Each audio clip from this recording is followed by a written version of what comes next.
Good evening, and thank you for coming to the meeting tonight.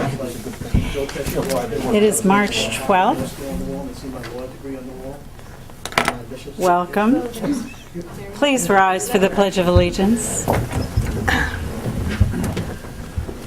I pledge allegiance to the flag of the United States of America and to the republic for which it stands, one nation, under God, indivisible, with liberty and justice for all.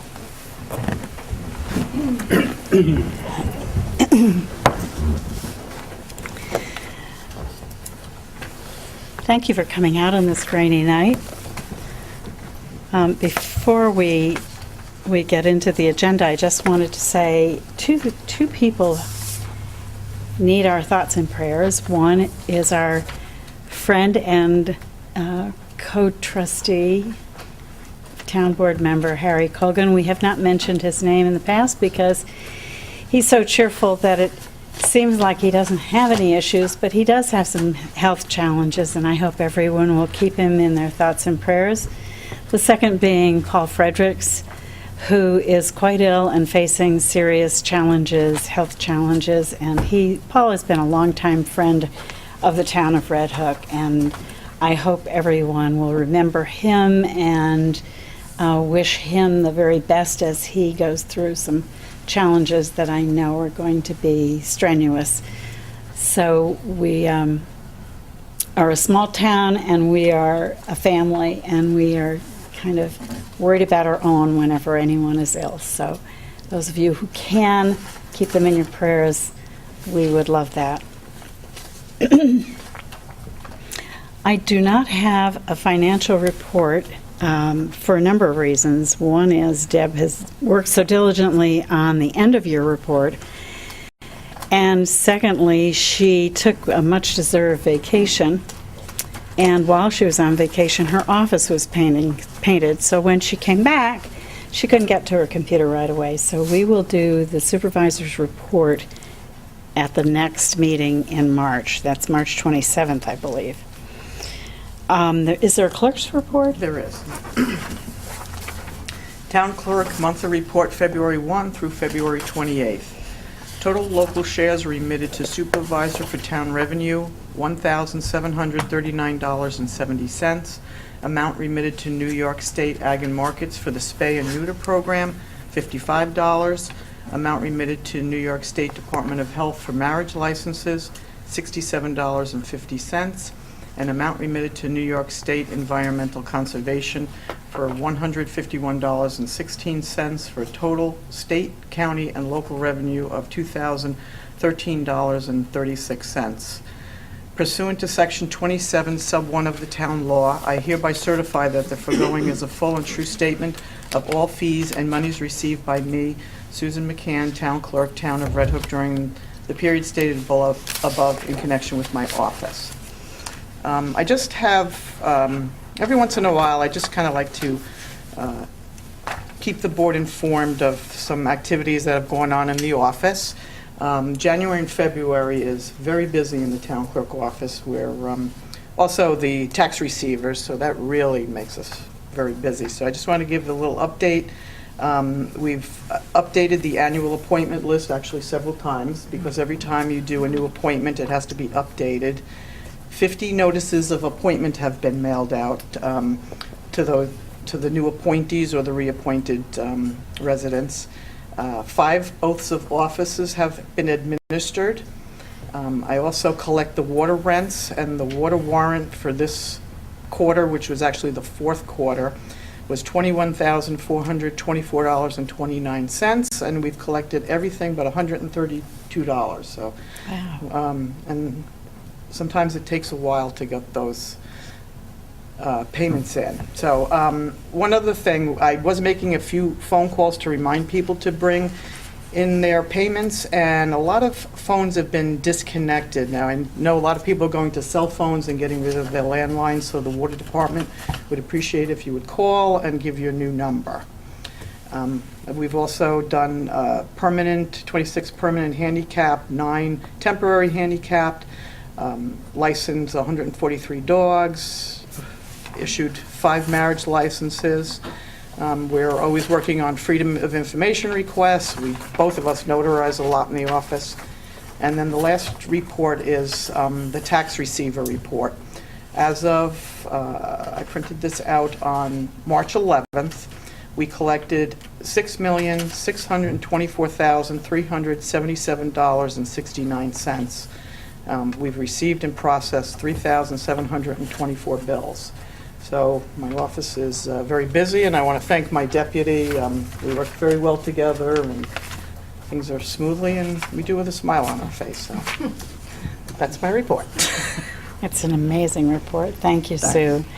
If people wonder what goes on here, I don't think they have to stop anywhere further than the town clerk's office, because she truly is the person who handles the most detail, I think, of anyone in the building. And as she said, with a smile on her face, and Claire as well, they are remarkable public servants, and I'm privileged to work with both of them. I know we all feel that way. And Sue, I think it's important to say to the public, because we don't often explain, that the amount of money that you collect is not only town taxes, but it's county taxes and it's library taxes, so that she's responsible for a lot more than we have in our budget. I wish we had that much in our budget, but and she does it with tremendous detail. So I can't tell you how grateful those of us who sit on the town board are that we have someone like Sue McCann in the town clerk's office. Thank you. Thank you. Thank you.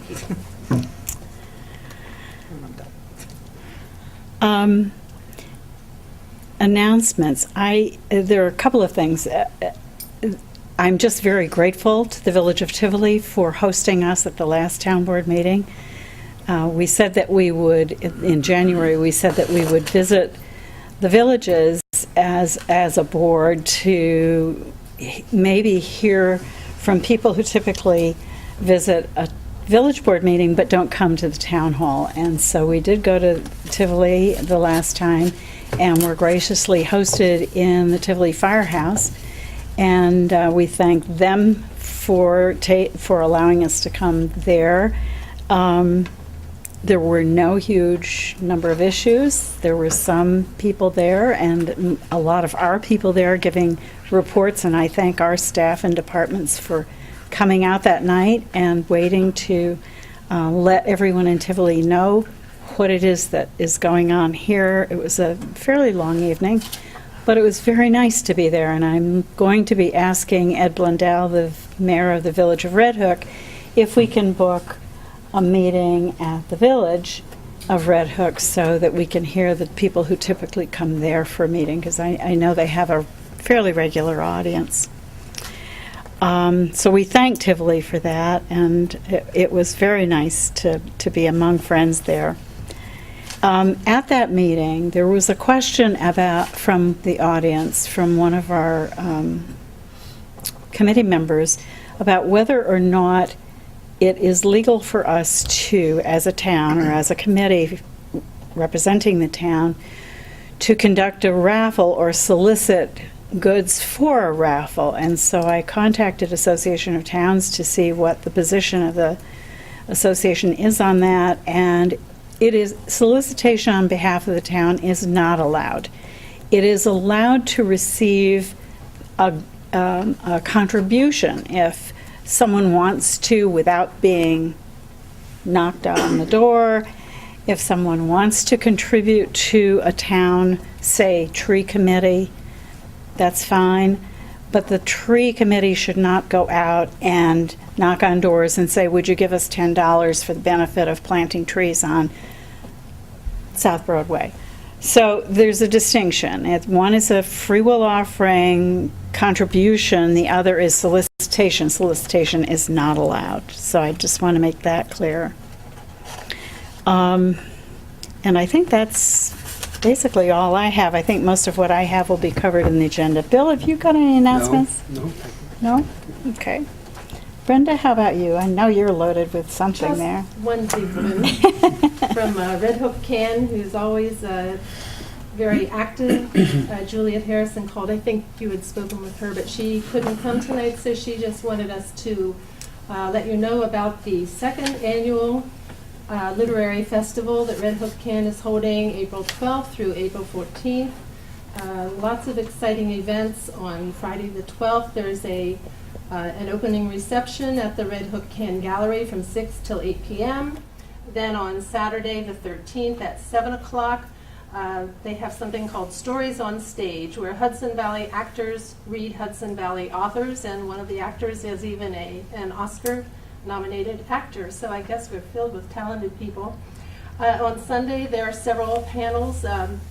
For example, one is a poetry panel. There's an activity for children at 11 a.m., and they're held throughout the village. One's in the public library, the village hall, etc. So if you go to rhcan.com, you can find out all about it.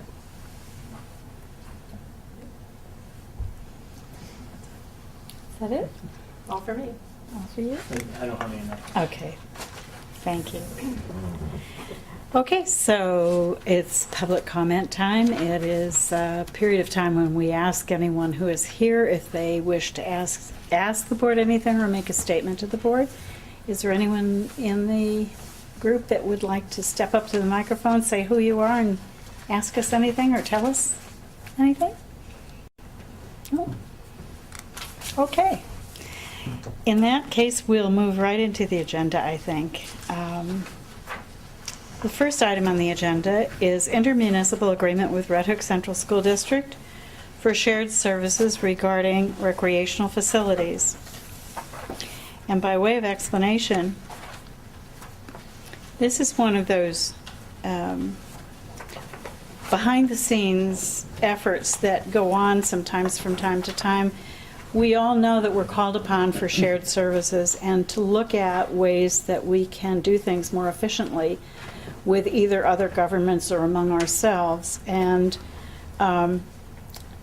this came about actually by way of Hurricane Irene, which did tremendous damage at the rec park, and it caused the Red Hook Central School District and the town to begin a conversation about how to manage the responsibilities that the town had for keeping that park, those facilities in general, up and running in the face of things like Hurricane Irene or unexpected events that would cause both of us a great deal of stress if we had to close down the park. And so, to make it short, it's taken the better part of a year of talking with probably a variety of maybe, I'll bet, a dozen or more, maybe 15 or 16 school officials and all of the town board members and some of the recreation staff meeting once a month, sometimes twice a month since February of last year to discuss how they use the park, how we use their facilities, what is a fair exchange, and can we work out an intermunicipal agreement that actually codifies and leaves behind a document that explains how it is that we share these facilities and why it's a good idea for all of us. And we have come to an agreement. It's called the Intermunicipal Agreement for Shared Services Regarding Recreational Facilities. And the board, I believe, has a copy in their folders. It is one that has taken time and thought and a great deal of tension on the part of many people, the rec commission among them, and the school athletic director and the school's facilities director. And to get to the bottom line, we have an agreement that I believe we all feel is fair and can be reviewed every year to make sure that it is what we want it, and if it is not, we will amend it. But nevertheless, it's an important document, I think, because it shows that two entities who live very close to one another and share a lot of the same interests and the same goals can work together to prevent duplicity and duplication of services, or worse than that, multiple facilities that cost everybody more money. And I know that many of us aren't aware, but I have learned that there are towns in Dutchess County that have both recreational facilities in the school system that are duplicated on the part of the town. And to me, that seems silly. So we were trying very hard to get everybody to agree, let's keep it the way it is. Let's make sure that when I step aside, or the current principal or superintendent or athletic director steps aside, that there will be a document that says, here's what has worked and worked well. So we have a resolution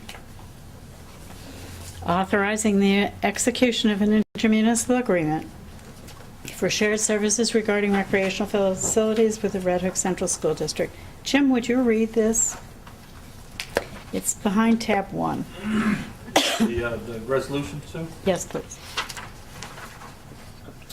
Resolution authorizing the execution of an intermunicipal agreement for shared services regarding recreational facilities with the Red Hook Central School District. Whereas the town board of the town of Red Hook has determined that entering into an intermunicipal agreement for shared services regarding recreational facilities between the town of Red Hook and the Red Hook Central School District in substantially the form on file with the town clerk, the intermunicipal agreement, as is the best interest of the town, and whereas the proposed action constitutes a type 2 action which will not have an adverse effect on the environment, and now therefore be it resolved by the town board of the town of Red Hook, Dutchess County, New York, by the favorable vote of not less than a majority of all the members of the board as follows. The supervisor is hereby authorized and directed to execute the intermunicipal agreement, its substantiality, the form on file with the town clerk, with such changes as shall be approved by the supervisor and which do not affect the substance thereof. The supervisor, the town clerk, and the town's other officers, employees, and agents are hereby authorized and directed for and in the name and on behalf of the town to do all acts and things required or provided by the provisions of the intermunicipal agreement. This resolution shall take effect immediately. Thank you, Jim. And I believe it's appropriate for this to be a roll call vote. Harry is absent. Bill? I'm sorry, did you have a motion? Do we have a second? I'm sorry, is there a second? I saw move and then... I'm sorry. Yes. Is there a second? Second? Any further discussion? And we'll have a roll call. Bill, you're being the first vote. I'm in favor. Jim? Yes. Brenda? Yes. And myself, yes. Great, thank you. We will expect to hear from Red Hook Central School District tomorrow, day after tomorrow probably. Tomorrow night they have a school board meeting, and I believe they are taking this very same resolution to their board and seeking approval. So that should be an executed document by midweek, I would think. The second thing on the agenda is to amend the shared services resolution, which we have in the past to apply for the joint village and town application for local government efficiency grant to New York State Department of State. And the original resolution read the Village of Red Hook and the Town of Red Hook, and the Village of Tivoli wishes to join us in that application. And so this is simply an amendment to that to include the Village of Tivoli. And you can see the recitations and so on. It shows that the total study budget shall be $75,000 to study the Department of highways in all 3 municipalities to determine efficiencies and make recommendations. And the cost is 10% to the town, each municipality, I should say, representing $2,500 each, or 10% of their portion of the implementation of that grant. So I so move. Is there a second? Second? Any further discussion? All in favor? Aye. Aye. Thank you. That grant is due tomorrow, and Sue, I'm going to ask you to have that resolution ready tomorrow for Crawford and Associates. Sure. Okay. I don't know if you have this copy or not, but you can have mine. Okay. Thank you. They'll be calling for that in the morning.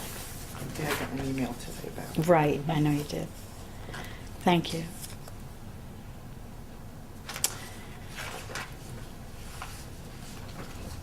Judge Trebois, sir, it is always a pleasure to see you because you always come with good news. How are you tonight, sir? Very well, Madam Supervisor, and it's always a pleasure and a privilege, Madam Supervisor, members of the board, to appear before you, especially with good news. First, let me extend the apologies of Judge Martin, who wanted to be here tonight but has a family commitment. So instead, he has entrusted me to let you know that we have obtained a grant of $2,500 to pay for the capital expenses of painting the courtroom, the multi-use room that we're standing in today, and the hallways leading there too, as well as this lovely pair of shades back here, came out of the grant. This is the 5th year that we've been able to obtain a grant for town court operations, at no direct cost to the taxpayers. And if we put together the grants from village court and the town court, it's over $71,000 in the last 5 years, so we're very proud of that. And I want to thank not only the board for passing a resolution that gave us the authority to apply for grants, but Deb Kuhn, our business manager, for supplying all those numbers that we needed, and of course my court clerk, Kathy Fell and Nancy Roberts, for their invaluable assistance. And I'm delighted to answer any questions the board may have or members of the public. Anybody? Thank you. Always a pleasure. Be back again next Thank you. year. It's been wonderful, and that was really very helpful to us. This money, as you well know, was really tight last year, and it was so nice to get this room painted and in time for the bicentennial quilt hanging. And we were hopeful that you would help get us some support, but not sure, and we're delighted. Thank you very much. We hope to be funded for another grant next year for more capital improvements. Thank you very Thank much. Good night. Next on the agenda, there's correspondence that Teresa Burke, Highway Superintendent, would like to review and I think probably ask our approval for sending a letter. Is that pretty much what we're... If you wish. I don't know that you need our approval. I think you're perfectly capable of sending a letter without it, but please read The original the... request was sent to the town board. Yes. And then I reviewed it. Yes. As highway superintendent. So this is my response to the request that came in. And it's about the Rockefeller Lane no parking signs. In 2007, the town of Red Hook received a letter from Linda Caswell, the primary principal of Mill Road Elementary School. Both the school officials and local residents had concerns about the safety of the Rockefeller Lane involving cars parked along the road by parents and caregivers picking up their children during dismissal. The town responded by passing a local law which prohibits parking in front of the school and the nearby houses, and no parking signs were installed. Recently, we have been asked to reevaluate the need for the no parking signs. The safety issue remains the priority of the Highway Department. Rockefeller Lane is a well-traveled road that becomes extremely congested during drop-off and pickup times at the elementary school. We do not see the value in encouraging parents and caregivers to use this road as a parking lot. The road narrows in front of the school, and with cars parking on both sides, it becomes a one-lane street, which vehicles and school buses have difficulty negotiating. Since the installation of the signs 5 years ago, traffic has increased on this road, which is a popular through route to State Routes 9 and 9G. We are confident that the school district will find a way to accommodate the parents who must pick up their children from school while ensuring the safety of the town residents. Any questions?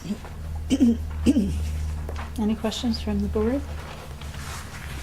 I have included, Teresa, for the board, the various correspondences that go back as far as the original request, just so they have a record of the history of how it was that we decided to install those no parking signs. 2007 was the request, so Okay. thank you. The letter is a beautiful letter, as it usually is from you, and appreciate you taking the time to do it and bring it to us. And you'll just forward that, or has it gone? It hasn't gone yet. Okay. You're welcome. Thank you so much. Well done.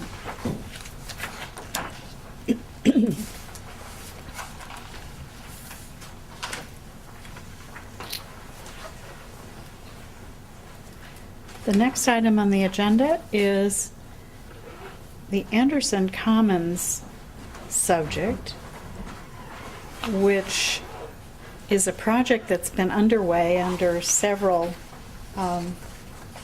iterations over time. And the current person who is responsible for the development of that is our friend Ken Carney, who we've known for a long time. And Ken, thank you for coming in tonight. Ken is interested that the board is aware of some of the options that seem to be available to him, and he wanted to make sure we were up to date. It's in front of the planning board, and we don't have a role in this really, other than that we may eventually have a role. So he asked if he could come before us, and welcome, Ken. We're glad to have you here. Thank you. This is not my first time in this room. The Red Hook Commons project was actually conceived here in this room, and it's a project that was a result of collaboration of village, town, and county and state. And we eliminated a brownfield and produced close to 100 units of senior housing, a bank, and we still have one more phase to do. The Anderson Commons project, I got involved a couple of years ago. My intent at the time, I contacted Mr. Anderson and Keith Lohr. At the time, it was a distressed property, and we worked out an arrangement. And I went to Mr. Anderson. I said, I would like to keep the name as well.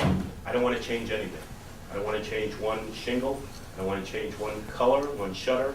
I don't want to change anything. So that was the mindset back then, and it holds true today. We purchased the property. We appeared in front of the village. There was a dispute on secret lead agency that's been resolved. I'm back in front of the town planning board. As my letter states, apparently, and let me go back a minute. After the dispute, I appeared in front of the planning board, and I said, I did not come with any attorney. I came and I said, sometimes we have disputes, it's been resolved, let's all move forward. And I did not come with an attorney, nor did I have an attorney review the impact of any zoning changes on this project. In 2008, there were zoning changes in the town. Very well thought out zoning changes, I may add. And it impacts the project. And how it impacts the project, and apparently the way the project is laid out now, it's a cluster development with a lot of open space. However, in order to keep the density, the current zoning encourages multifamily. And multifamily is defined by the town as at least 3 units under one roof. So what it would necessitate to keep the current density, I would have to replace some of the single-family homes with at least with other buildings that are at least 3 units or more. That's not my intent. My intent is to develop the project as it was originally approved, both by the town and the village. The village has reapproved it, and so what I'm requesting is this. When we came in front of the planning board in December,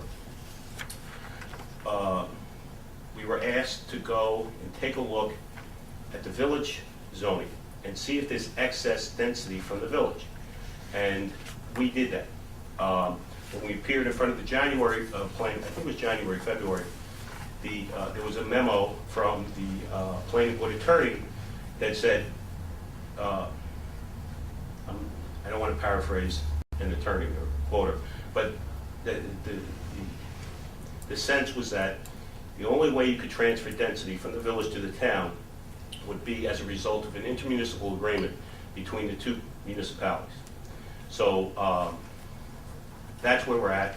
I'm here in front of this board to ask, albeit an unusual request, but it's an effort to keep the project in its original state.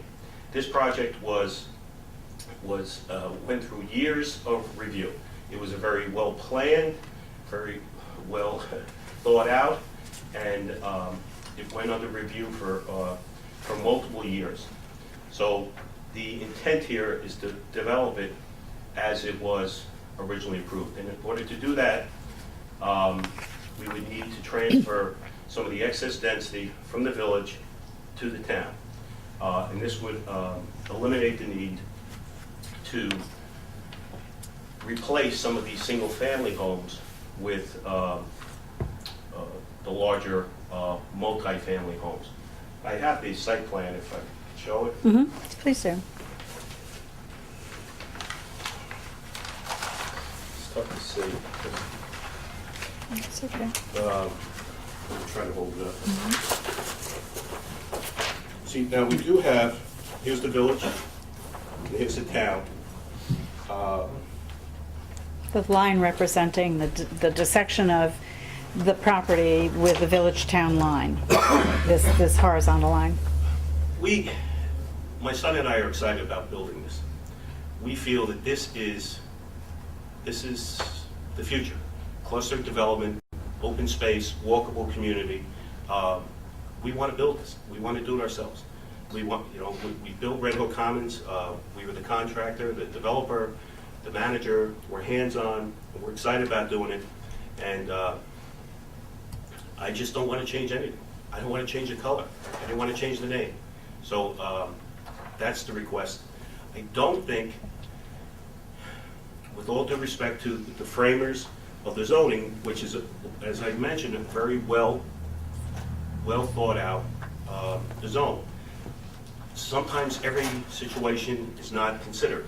There's always unusual circumstances that come up or so forth. But so that's why I'm in front of you. I have not been in front of the village. I mentioned it to the village last week, and I sent them a copy of the request. And if this board was agreeable to that, then I would approach the village. But they've been very supportive in seeing this project move forward and also seeing it in its in the state that it was originally approved.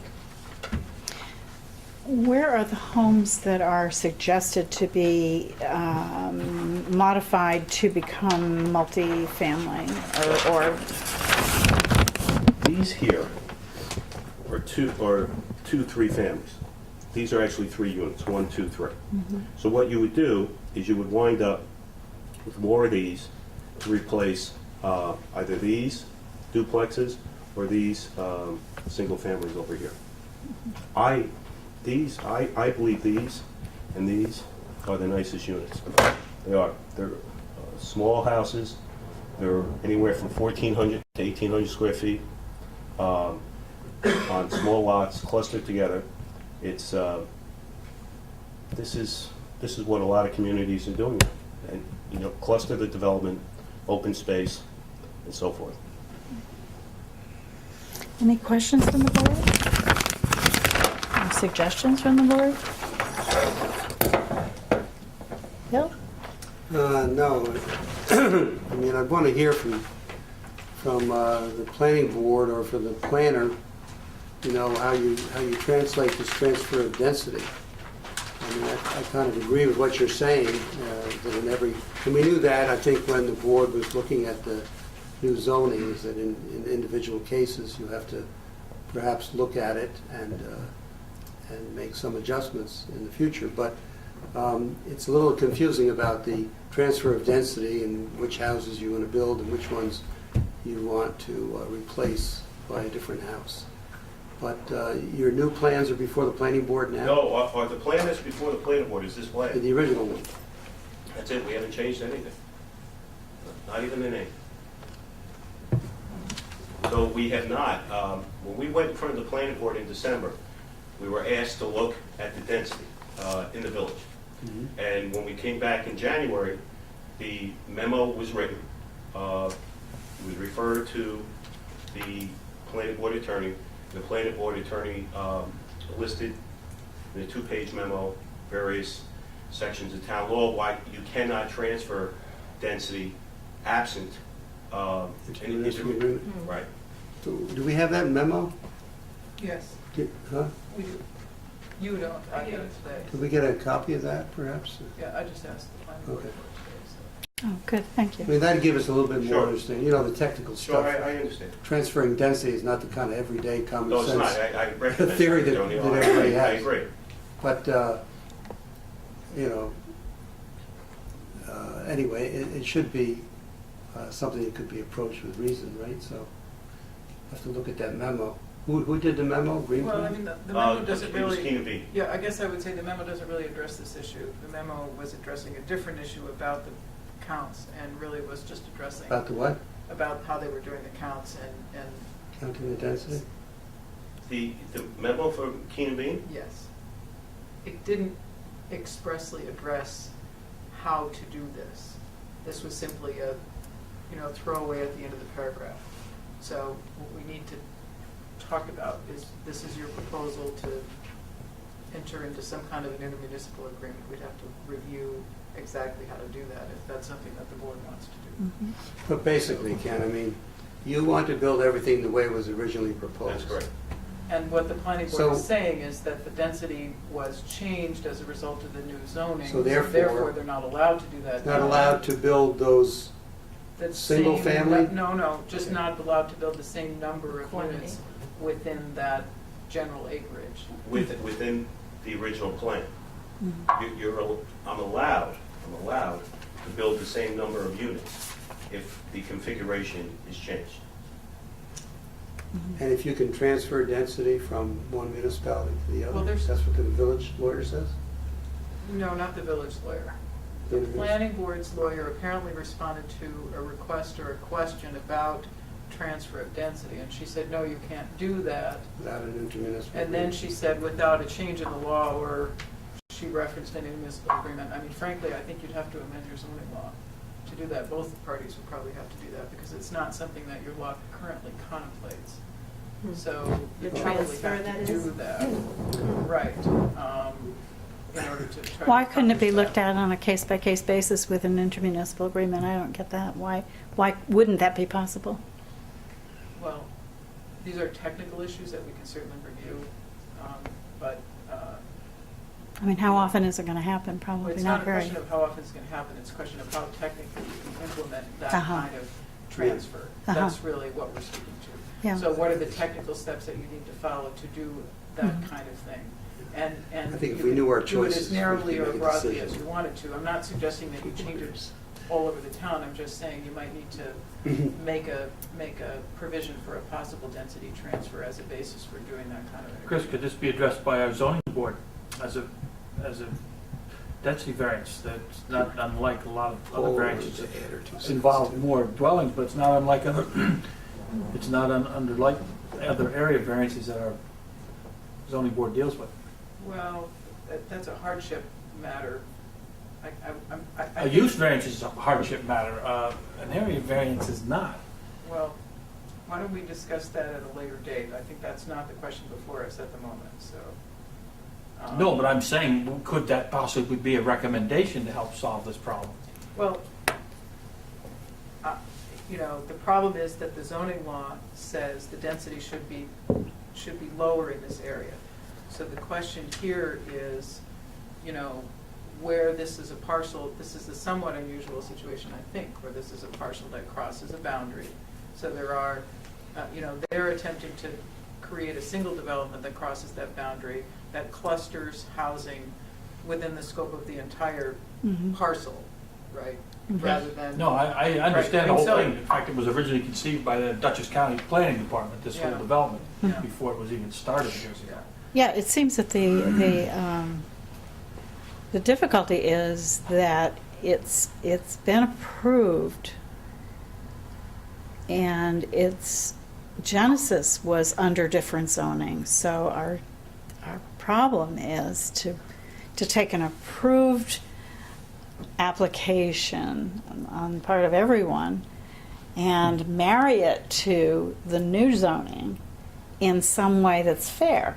That's the way it looks to me, and it can't be that complicated. I mean, I think everybody wants it to work. It's been agonizing out there for a long time, and we're hoping that it does come to a beautiful conclusion. But frankly, I'm not a planner and I'm not an attorney, but I think those two are going to be necessary. I would love to say, let's see what the village says. I mean, I would like to see it work. However, whether it be by zoning board of appeal or an intermunicipal agreement or a modification in the law, that doesn't, that's the last one that feels comfortable to me. Well, I mean, it's the technical But modification that, you know, to a certain extent, you sometimes contemplate when you do a very broad zoning amendment, so. But who mentioned an intermunicipal agreement? The intermunicipal agreement was a discussion that came up at the planning board. the planning board, But the okay. point is that, you know, you have to have a foundation in law for that. So there is a foundation in law for doing certain things through an intermunicipal agreement, but you Mhm. need to make sure that it's consistent with your zoning law. For example, in the intermunicipal agreement, you know, you can authorize another planning board to, you know, you can create a joint planning board or something like that. You can authorize another municipality to potentially carry out certain zoning, you know, matters for you. So, you know, No, you but- need to, here you're really only looking at one very specific question, which is, Mhm. you know, this, you're looking to try to essentially increase density on the town portion of the parcel. Mhm. Right. Right, so. So if the board does not have a problem with that, then it's just a matter of putting the language It's to be together. consistent with your zoning law, though, so I think we need Well, to, we but- just, I'm just saying, as a matter of technical procedure, we have to look at the technical procedure to do that. So there's no reason why he can't move forward to the village while that is taking place, to see what the village says about resolving this. You say the village has or has not weighed in with the idea of density. I can't remember what you said at this point. Does the village, is the I village? have not appeared in front of the village board. Okay. I spoke to Okay. the mayor, Yeah, and the mayor Okay. is been very supportive of the project. Right. Since Yeah. I've been involved. it feels to me like we ought to be able to work through whatever the technical situation is you're talking about with the village, because we're, you know, we work with them now more and more all the time. So tell us So- what, go ahead. Whoever says they have a problem with the pending application before the planning board should tell the town board what the problem is, spell it out, and then suggest how that problem can be resolved, if at all. Well, the planning board, And if as it I can be understand it, resolved. yeah, Hmm? the planning board, as I understand it, has said two things. One, that your current density count doesn't work, the application doesn't work under current zoning, and they've said go, but the planning board doesn't have authority to change that. So the planning board said, go to the town board, right? And Yeah. talk to the town board about this, because we don't have authority over it, the town board does. So that's one of the things they said, and I understand the other thing they said was you could make your density lower, whatever. The third thing was that. Transferring to multifamily, right? Transferring to multifamily. Right. And So- that's an important issue there. So that, it is, because the density does work if you if you convert the buildings. Okay, I hear you. I wasn't at any of the meetings. I'm just understand. going by reading minutes, so. I understand. Yeah, I so, understand. but, so they did make those two suggestions, and this was sort of a third one, which is go to the town board and talk to them about changing the constraints, because the planning board can't do that. Okay, So then who would determine whether we have a legal foundation to do that? King and Bean? Is that where we would go next? or- No. You can do whatever you want to from a legal perspective. That's why they sent, the application to you in terms of if you were gonna, change the density issue. That's not for, the So if planning we board have, can't if change. we have thoughts to do that, the question is for us to ask you Right. whether this could be handled at the ZBA or whether we need that intermunicipal agreement. Is that correct? Well, sure, and that's something we can certainly review. Right. But, Well, let's do that then, and, I think let's since do this is an that. application, it should be done under escrow, frankly. So, the project's escrow. Sure. And I've established escrow Right. with the planning board. So I would say we can look at those issues and we can make some recommendations to you. And I guess I hear that you're open to Mhm. the proposals. I think that's what you're here to hear, to a certain extent. And then we can work on giving you some options, okay? Mhm. And you're probably going to want to approach the village board? Yes. But it's our town board which is at the lead, right, Paul?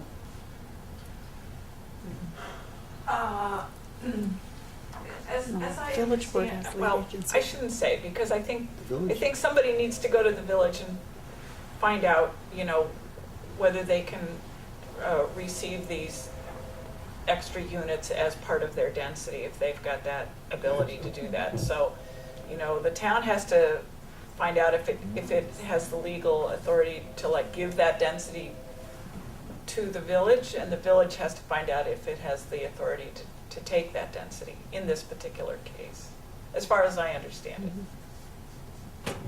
I thought it was the other way around. Wouldn't the village be sending and the town receiving? It's the town that has, well, Yes. it's the Yeah. town that Yeah. has too many houses. The village would be sending density to the town. Yes. Right. Yeah, Well, right, Because under the transferring new density. zoning, there's Yeah. less Right. units allowed, yeah, so. Less units, but they can have more dwelling units within the individual buildings. Yeah. Right, and that would fit the new zoning.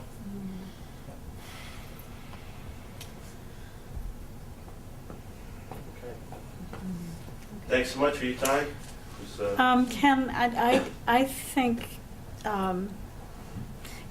I think the board should decide, because otherwise it's going to go round and round. I think the board should say to our attorney, yes, we are interested in, and you can, any one of you, stop me and say, I don't like what you just said, say it this way. But I think we are interested in seeing this project move forward together with the village. It's in everyone's interest to have a good project like this in an area that we all agree is where the development should take place. That was the intent of the zoning changes in the first place. So how to do that would be, it seems to me, for the village and town to work together. So I would like to propose that our town attorney, after you speak with the village board, get together with the village attorney and figure out how to develop the mechanism to let this happen. Is that fair? Could I just ask, how many units are we talking about? The, Transferring density of how many units? Can't be many, right? It's, Bill, you have it in your folder behind so the, I'm going to qualify the statement that Looking at there's still an issue of the lots that are partially in the village and partially in the town. Yeah, So this calculation that Morris Associates did does not take into account what Morris Associates counted, that the allowable lot count in the town is 32 dwelling units. The proposed lot count in the town was, I don't know how this comes, 34.8, so say 35. So you're talking about 3. However, Christine, I think I think you have like 8 lots or so that cross the boundary, right? Yeah, there's some, It's an issue about. there's lots that cross, In the village code, in the NMU zone, there's a paragraph that talks about lots in the village and the town. And they said it's very favorable to me. The town code does not speak to that. So to answer your question, it Either was, 8 or 11, I mean 11 or 3, right?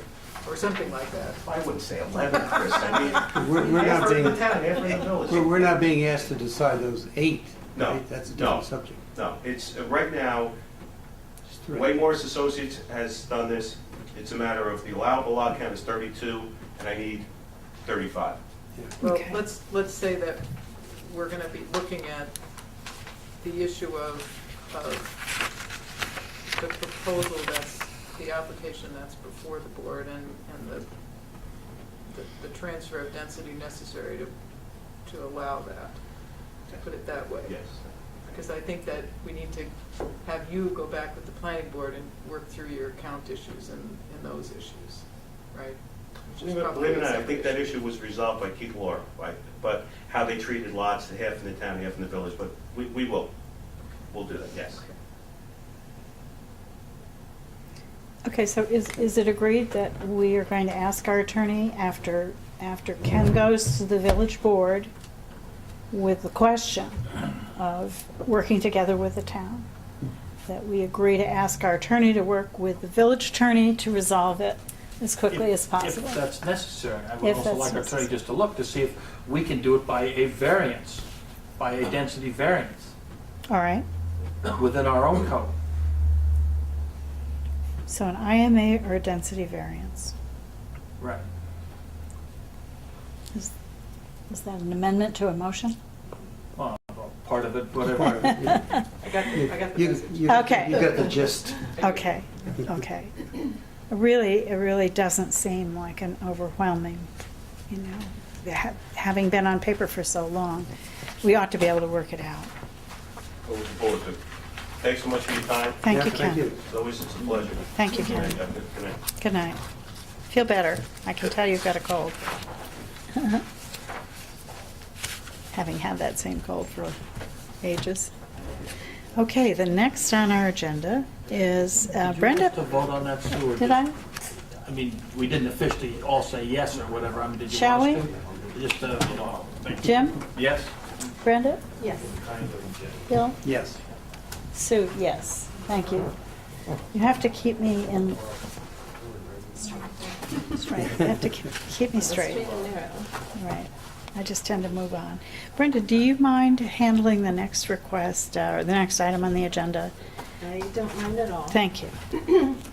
Someone called us from the City University of New York, and they are applying to the Department of Energy for a grant, and it's called the Solar Rooftop Challenge 2.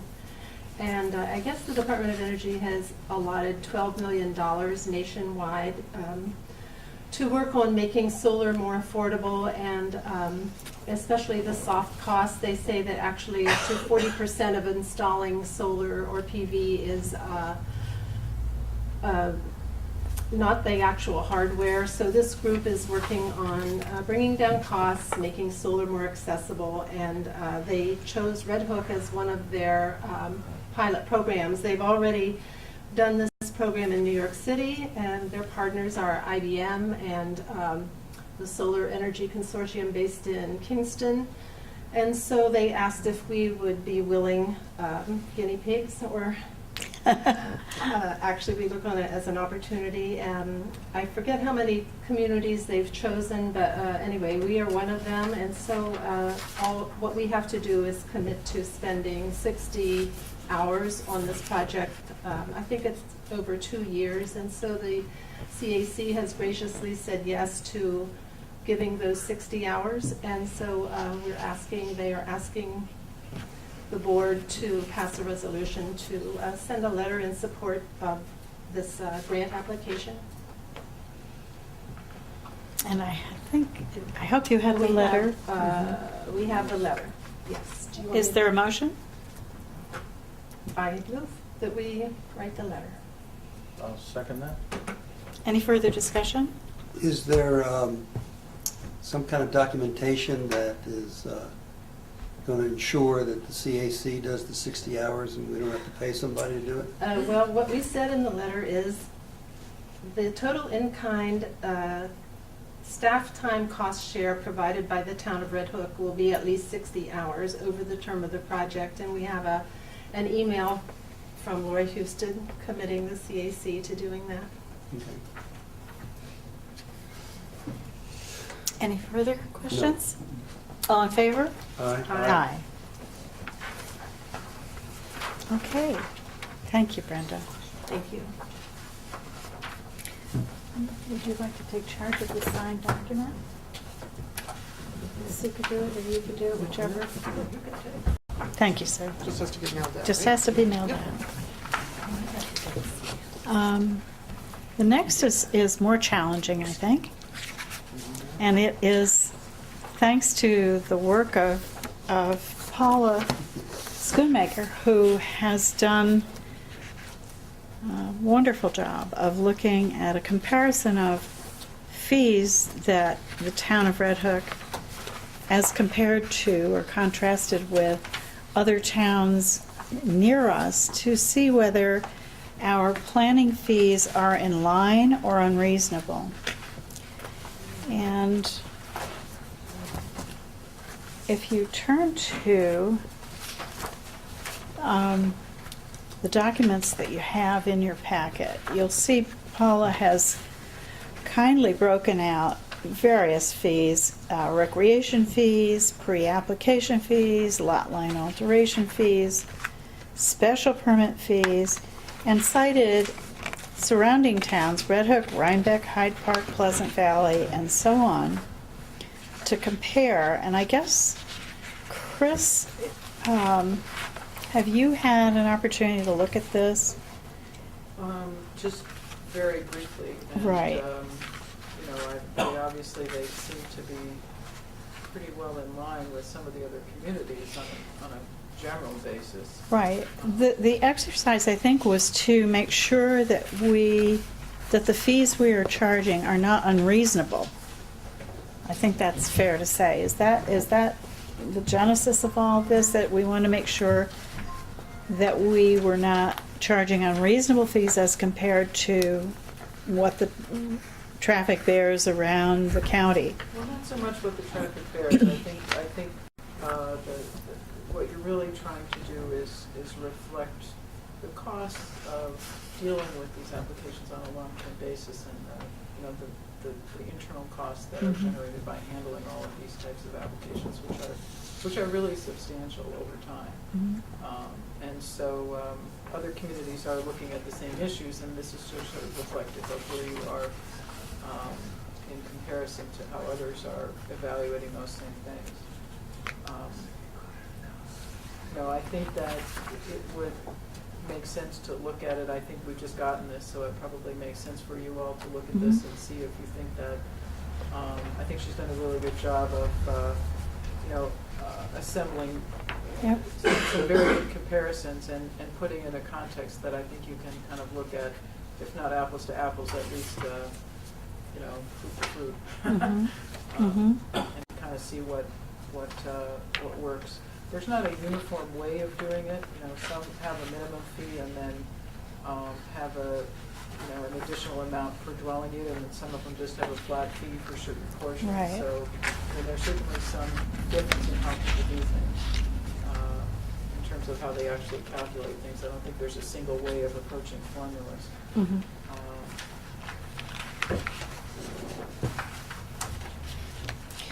Well, Paula, I just wanted to thank you before we take this and wrestle with it. I know what it looked like when it started, and there were bits and pieces from every direction. I know when we go on these searches for trying to get information from other communities, it's always a challenge to coalesce it, and you've done a beautiful job, and I want to thank you for that. And there are certainly categories that don't apply to every community, so it does make it challenging, but I don't think impossible with this good organized document that you have given us. So Town Board, could we revisit this after you've had a chance to study it this week ahead and bring it back on the agenda the next time with whether you feel there are certain fees that are out of line or need to be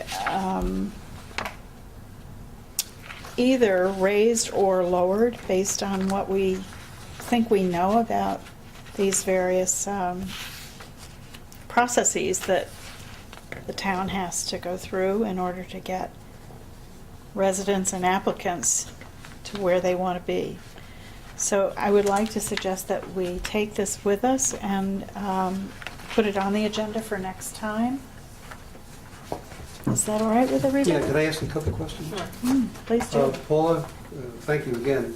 But early on, in the emails, I believe the project, which you call the Hoffman-like TND, they suggested that the fee schedule as applied to that particular project was exorbitant, hundreds of thousands of dollars. And somewhere along the line, you had submitted like a correction in the figures.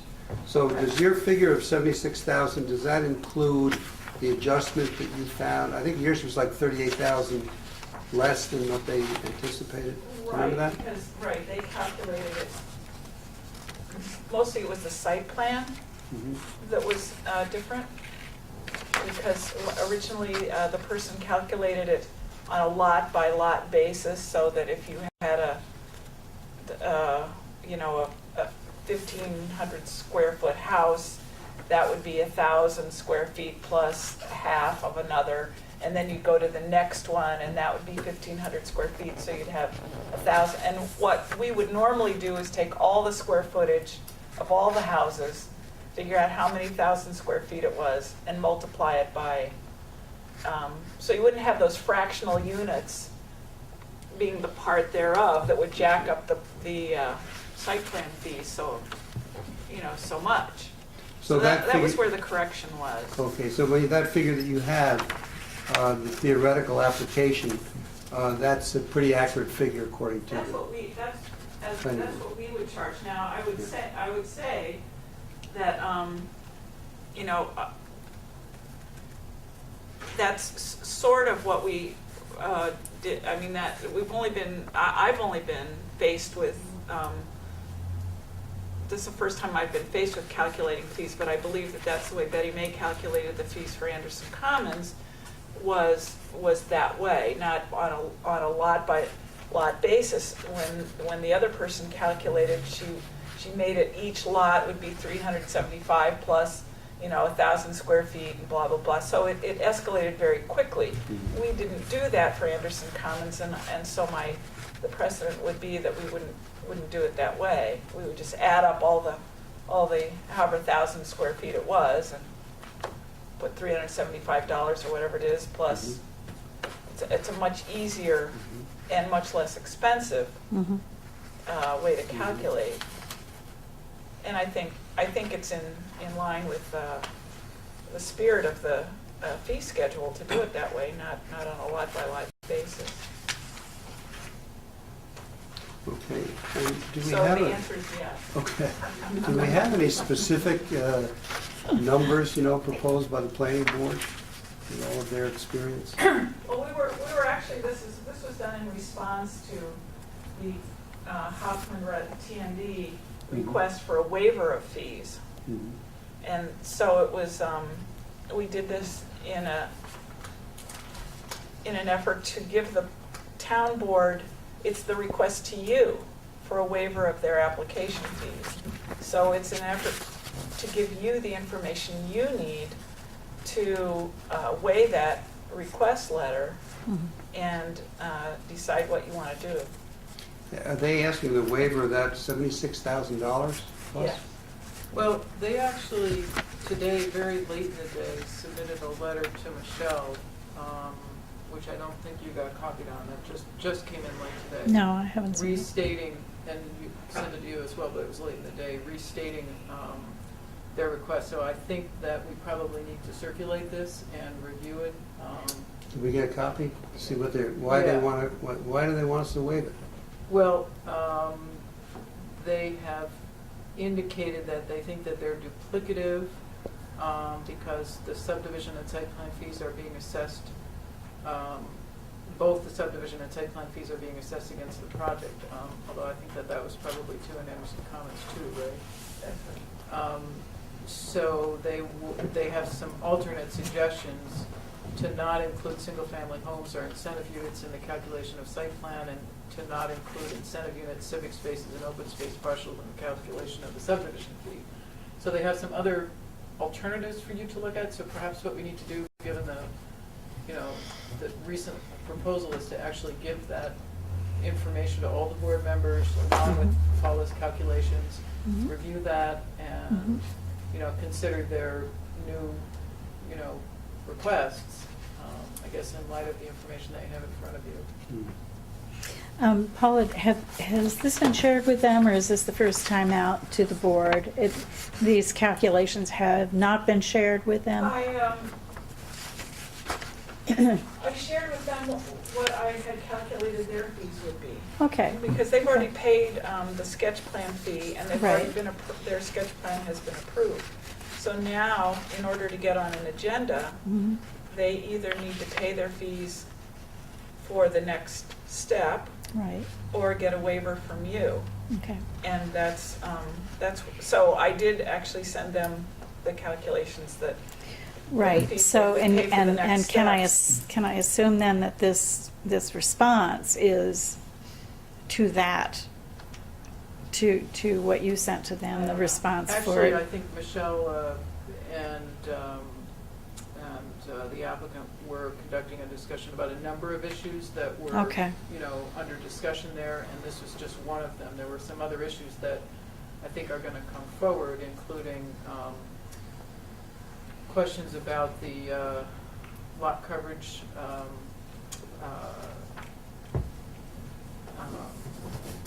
as it relates to townhouses, and I think you've discussed that at the intermunicipal task force a little bit. So I think that there are some other issues that have to do with the It's particular the incentive zoning fees. and how the incentive zoning fee works here, yes. So I think that there are a number of questions, and maybe they need to be reviewed and assessed, and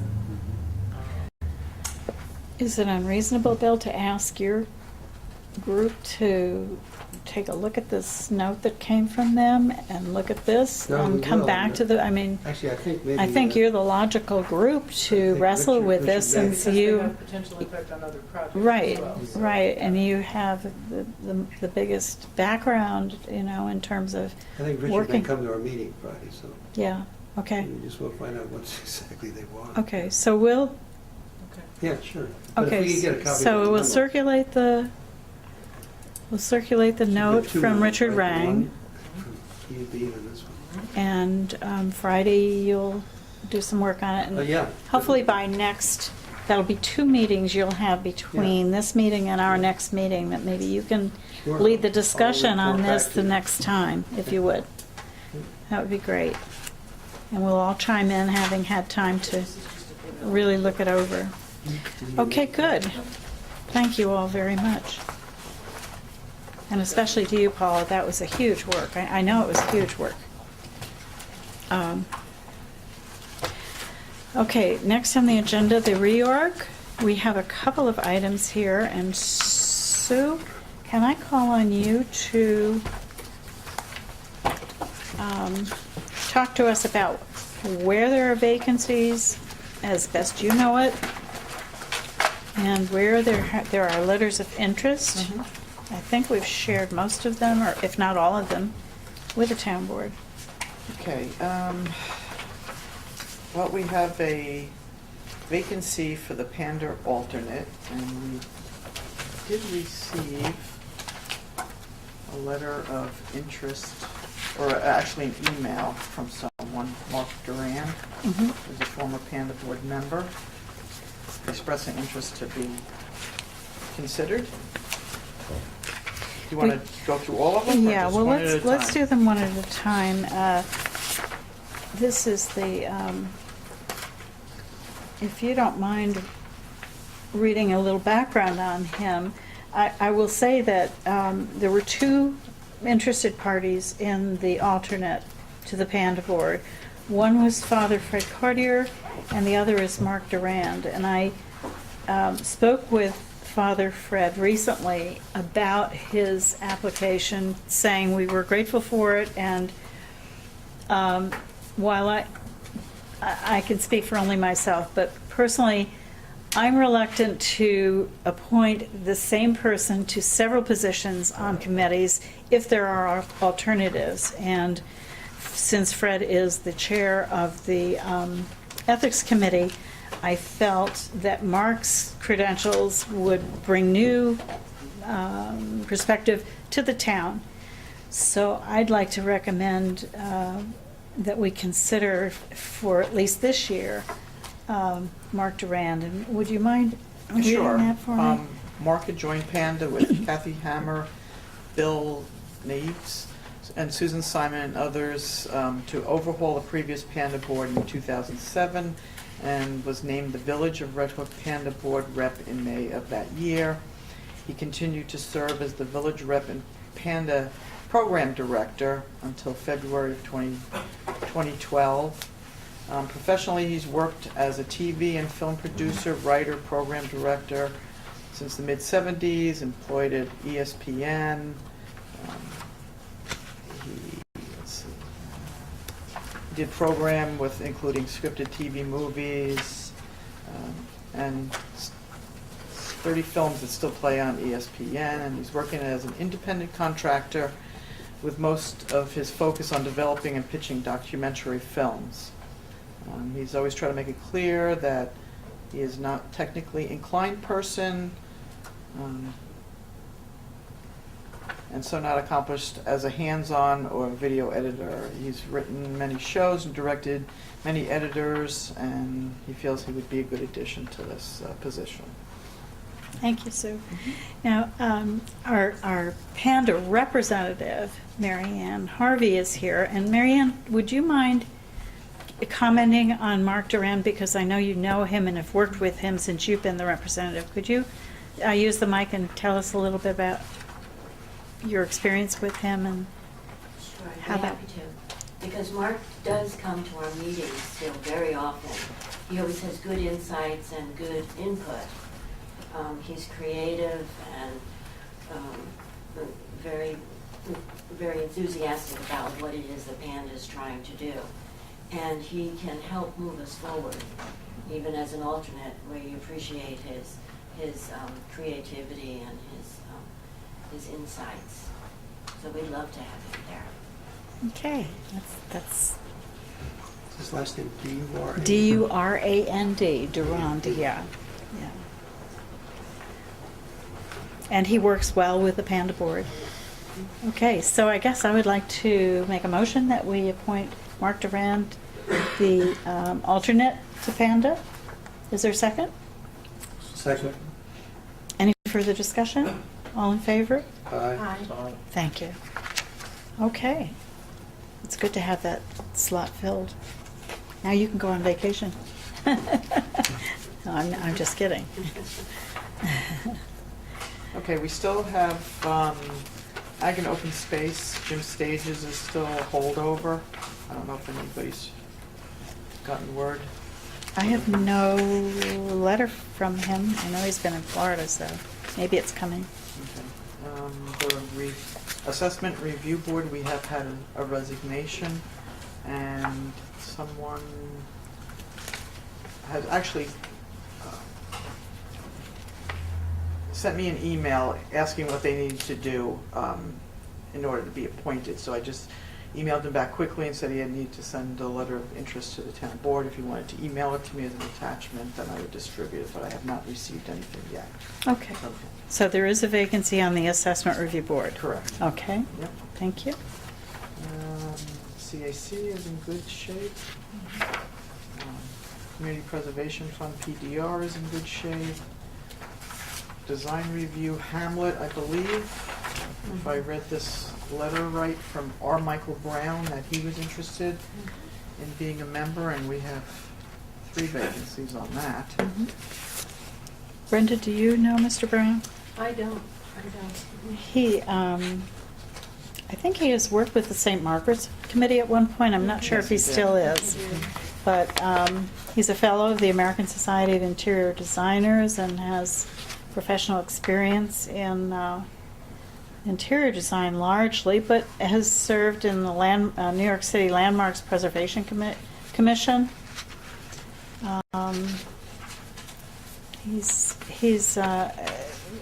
His experience and community involvement is quite broad. If we'll take a peek at his resume, so I think it would be wonderful to have someone join that design review committee who has that experience. Is there someone who's willing to motion his appointment? So moved. Is there a second? Second? Any further discussion? All in favor? Aye. Aye. Aye. That's- Aye. Now, we haven't, also, we haven't reappointed Chris Gilbert or George Michael.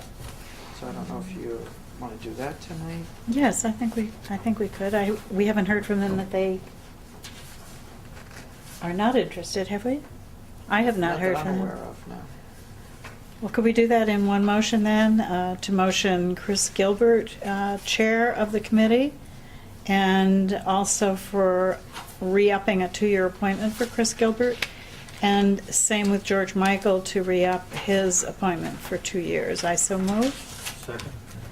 All in favor? Aye. Aye. Aye. Thank you. So So- before we move off of that, I Mhm. just noticed the vacant positions on this committee Yes. have been vacant a year already, so did you want to make that Michael Brown appointment good to the end of this year to stay? So Yeah, that would be probably a good solution. So that would- Have him fill the 2011 vacancy. Right. So he would be reappointed next year Next again. year, so that Uh-huh. would be through 2013. Yeah, that's a good idea. Thank you, Jim.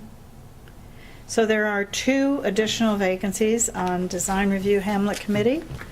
For anyone who is watching or listening, we would love to hear from you. Okay. I'm sorry, was that all in favor? I don't know, was it? I don't know. All in I'm favor? asking. Aye. Aye. Sorry. Disaster preparedness, you still have Red Hook Ministerium rep, that's a vacancy. Okay. Economic development's in good shape, ethics board's in good shape. Greenway and Trails, we just had a resignation, so we have 1 vacancy there. So we have a letter of interest. And we have a letter of interest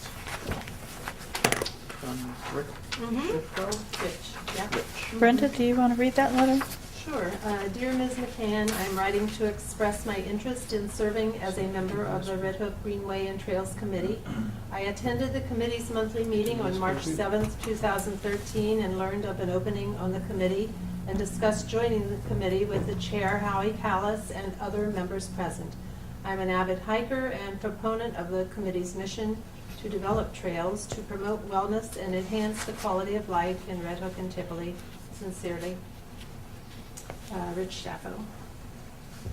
And I spoke with Howie, and everybody's happy to have Rich come on board. They also, it was interesting, they had been looking for somebody from Tivoli, and Rich is That's from great. Tivoli, so that worked out.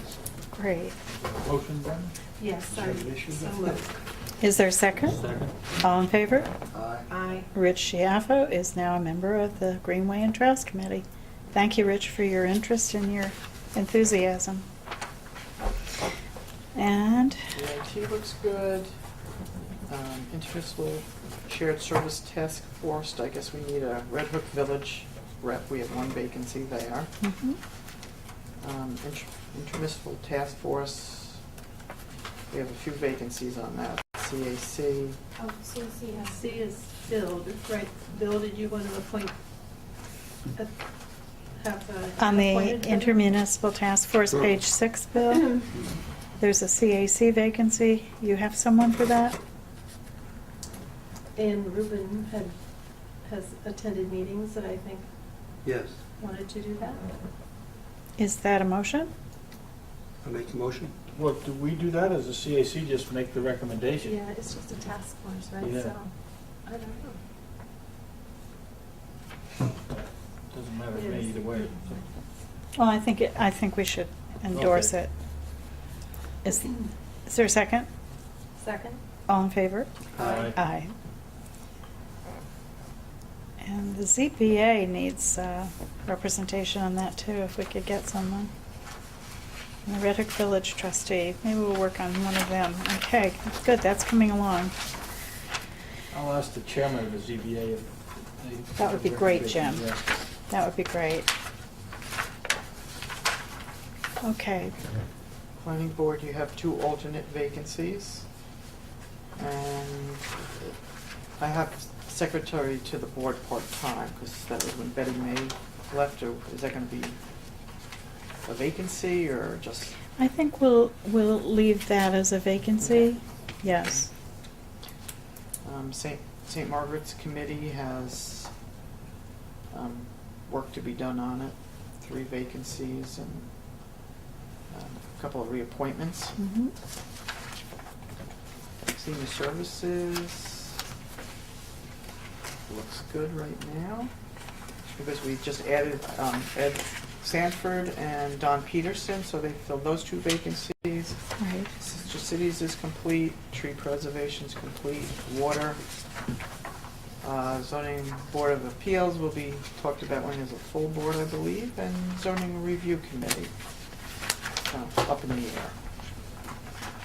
Yes. Yeah, that needs some work. Yeah. And the zoning board of appeals, when we have a full board, I Right, think we'll full board. work on that. Okay, they're all holdovers until then. All right. Good work. Thank you, sir. Sure. I think unless someone has any other additions or corrections to the reorg, we'll move on.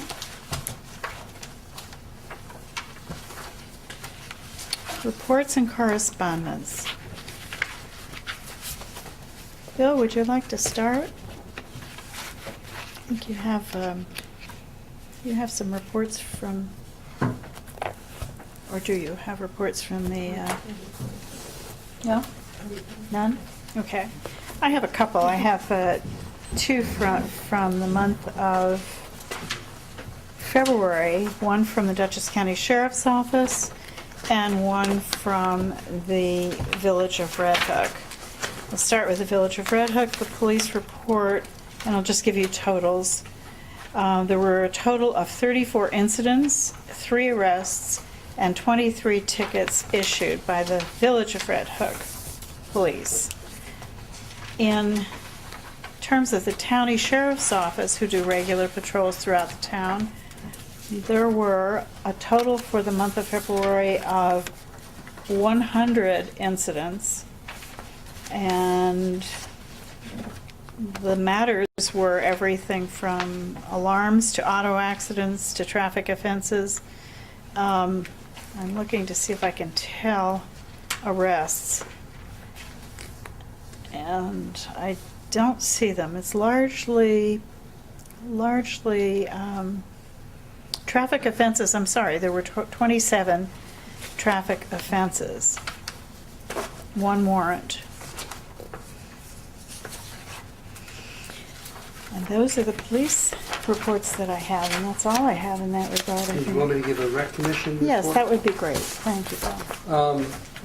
Yeah, at our February 27th meeting at the Tivoli Firehouse, we gave a couple of reports from the Rec Commission. So this is their report of March 11th.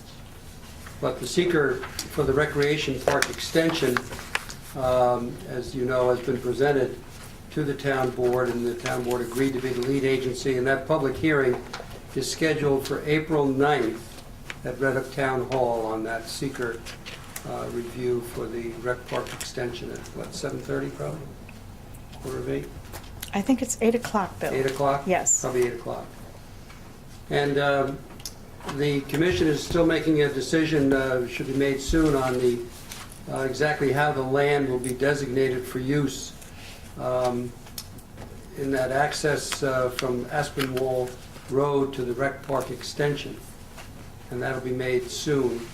The rec park user fee issue was explained by the supervisor at tonight's meeting, and that has been resolved, or will be resolved by this intermunicipal agreement between the Town of Red Hook Board and the Red Hook Central School Board. Otherwise, they've reported on the winter park maintenance is going forward. St. Margaret's Home, the work on the porch is finished, and they have a number of other things, of course, very precise, and the report by the Rec Commission, of course, is always available at the town clerk. And they have project lists for the rec park for the spring. If anybody's interested, they can get a list of those. But that's about it for the report. Thank you, Bill. Yeah, they're getting excited because the days are longer and Right. the fields are drying out, and they're really getting ready, getting ramped up to try to get that park in action. So it's great to see. Okay, I have, in terms of correspondence, does anyone have any other reports that they wish to bring forward? There is a piece of correspondence that came to us on March 7th that I'd like to just cite because it's a resident who writes to voice concerns about the development plan on Feller Newmark Road. And I believe, do you all have a copy of this correspondence? And the individual cites the various items in the developer's proposal that he believes to be problematic for that area and the development itself. So Is that still before the planning board, the land skill? I believe it is. And I don't think that public hearings are done yet, are they? So I guess I would just submit this to the planning board as, Public hearing's still ongoing, right? Yeah, so yeah, so, they can still come to the public hearing and say everything publicly. yes. Yes, in fact, this was copied, the planning board, me, you all, and the highway department, so it's pretty detailed. You know. Would you like to comment on that letter? No. Okay. No, thank you. You're welcome. Okay. All right, so anyone have anything else that they wish to bring out tonight before we ask for public comment? Anyone in the audience have any public comment they'd like to bring forward? Hearing none? Do you have to make a public statement about the withdrawal of the application for the Big Up? I mean, have people seen it publicly? I don't know. Well, we never called a public hearing, but the application was withdrawn. But I mean, they did appear on Pandit and they present their proposal, wasn't that just a couple meetings ago? Yeah, so, So Officially, it's you'd been like withdrawn. you'd like to be on the record saying. well, in it's the been event withdrawn. anybody watching is following, the application for what was referred to as the Big Up, a music festival proposed for this summer at the Gregg Farm in Red Hook, that in the past couple of weeks, I believe that application has been formally withdrawn. So it's no longer before the planning board or the town board. And their venue has changed, is what we were told. Thank you, Bill. Okay. Again, any public comment? Hearing none, I need to ask you to go into executive session for the purpose of discussing the hiring and firing of a particular individual. Is there a second? Second? Thank you. Any further discussion? All in favor? Aye. Aye. Any